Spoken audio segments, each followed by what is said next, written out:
I think Houston is going to be the biggest surprise in the Big 12. Truthfully, nothing can surprise me about the Big 12 at the end of the day.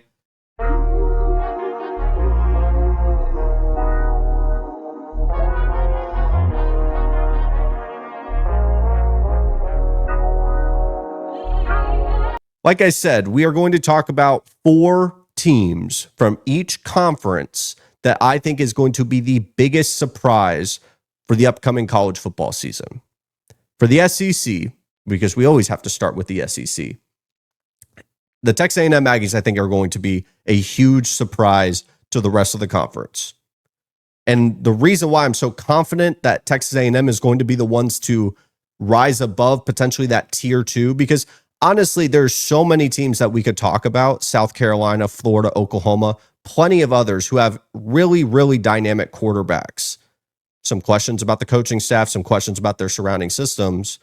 I don't have that as much with Texas A&M. I also get the dynamic quarterback. I also get a schedule that is favorable in terms of the SEC. It's not perfect. There is some road challenges, but it's more manageable than an Oklahoma and a Florida.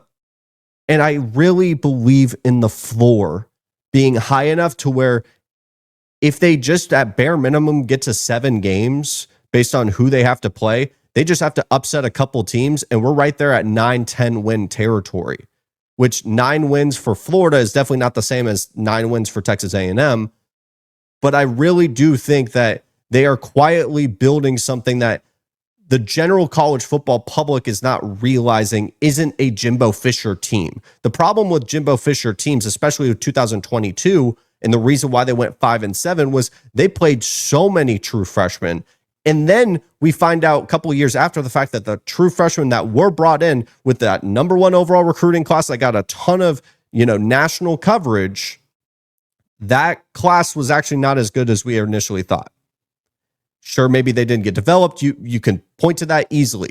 Jimbo Fisher did not do a good job with the players that he brought in, and it has been reported before that he was really hunting for 5 stars in recruiting rankings and getting that national headline, and then not putting in the work. He put up his legs at his desk and said, I'm not going to do anything else. This is a Mike Elko team. They are going to be physical. They can win street fights. If they have a counterpunch and they can also be able to put up 40 points a game, this team is going to be a problem. For the Big Ten, there was a couple teams I wanted to contend for.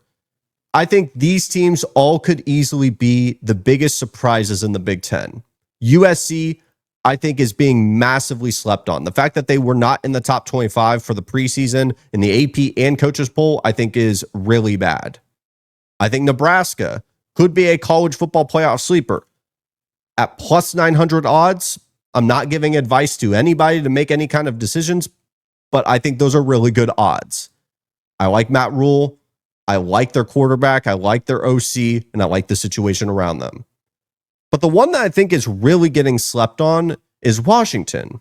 Jedd Fisch, a head coach that was extremely enticing when he left Arizona. You remember the change of hands? He almost got left under the radar because, Kalen DeBoer was following Nick Saban's retirement. And then all of a sudden, Washington's left without a head coach, and they made a very good move getting Jedd Fisch from Arizona.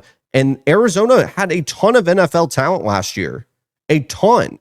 The Noah Fafita, Tet McMillan, they had some corners that were really dynamic. There was real NFL talent, and they completely fell right on their face. And it makes you wonder, is Jedd Fisch really a ceiling and a floor riser as a head coach?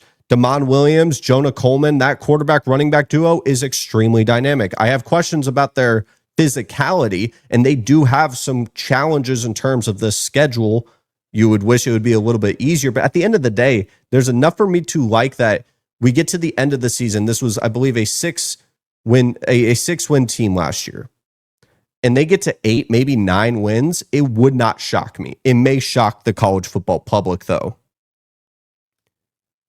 For the ACC, the biggest surpriser to me is going to be Duke. I like Darian Mensah. Do I think how they went about it was wild, kicking Malik Murphy to the side to bring in Darian Mensah for millions of dollars? Of course. But, with Manny Diaz, I know I'm going to get a very dynamic defense that is going to be aggressive. And Darian Mensah is a type of player that I think can carry an offense that they surprise some people. I think a lot of people are a little bit lower on, Manny Diaz as a head coach. Duke, I think, is a very interesting team that I would not want to face on a random Saturday night in November with my ACC title chances on the line. Now, they have some tough scheduling dynamics. I mean, going to Clemson in November is not a thing that you want to be in, but that could be a tough matchup for Clemson because a talent like Mensah, especially later into the year where he's going to be a lot more comfortable in this offense, because I think the supporting cast is easily the question that could make this prediction backfire. But people are high on Georgia Tech. People are high on Miami. There's people that are high on Virginia. If there was a team that I think we look back on and they add a couple wins to their record and we feel really good about where this program is at, especially how they pivoted losing Mike Elko, I really like Duke. And this one, if we want to talk about the Big 12 and surprises, nothing can surprise me about the Big 12. And that's not a cop-out answer, I promise you. The Big 12 can virtually do whatever it wants, and it wouldn't be a surprise. UCF could bring in all those transfers, have, I'm blanking on the former Oklahoma USC defensive coordinator that was terrible, is now their defensive coordinator, and I'm kicking myself for forgetting. But it wouldn't shock me if UCF was all of a sudden good because we saw what happened last year. The team that I think is going to surprise everyone in the Big 12, and I'm not talking Big 12 title game, I'm not talking like what Arizona State did. I'm not selling my Connor Wigman stock. I know what I saw. I know what my eyes saw in terms of film and with a guy that I think was just really trying to make a poor situation work with Texas A&M. He goes to Houston. If you did not know, Houston has Connor Wigman, former 5-star quarterback. I think Houston is going to be the biggest surprise in the Big 12. Truthfully, nothing can surprise me about the Big 12 at the end of the day.